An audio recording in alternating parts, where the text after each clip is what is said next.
And the lawyer who represented a woman convicted of running an escort service for well-heeled customers in Washington, D.C., says that he wants to release more information from the case, but he cannot legally do so.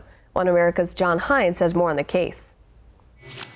The U.S. Supreme Court has denied a request from a lawyer who once represented a woman known as the D.C. Madam to release records from her famous escort service. The records were ordered sealed back in 2007 and contain information that the lawyer in the case says could affect the 2016 presidential election. The lawyer in the case, Montgomery Blair Sibley, says that he wanted the Supreme Court to lift a lower court order keeping the records sealed. And the judge presiding over the lower court where the case sits bottled up, that would be D.C. Circuit Court Chief Judge Merrick Garland. In this particular case, he's the chief administrative judge there, and therefore he has his hand on the throttle or the brake of the processing of all the cases. My case has been up there since March 9th. So we're closing it on 30 days. I did make a motion to expedite it based upon, the Wisconsin primary yesterday and other compelling factors.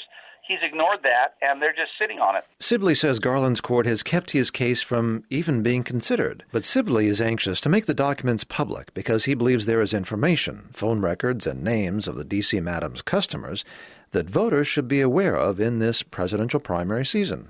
Primary yesterday, that may have changed the balance of power, that who knows what the voters would have done had they had the information that I'm being gagged from releasing. The so-called D.C. Madam Deborah Jean Palfrey ran a high-priced escort service in the D.C. area for several years before her conviction in 2008. She died later that year of an apparent suicide. One of her clients was Louisiana Senator David Vitter, who is retiring from the Senate. John Hines, One America News, Washington.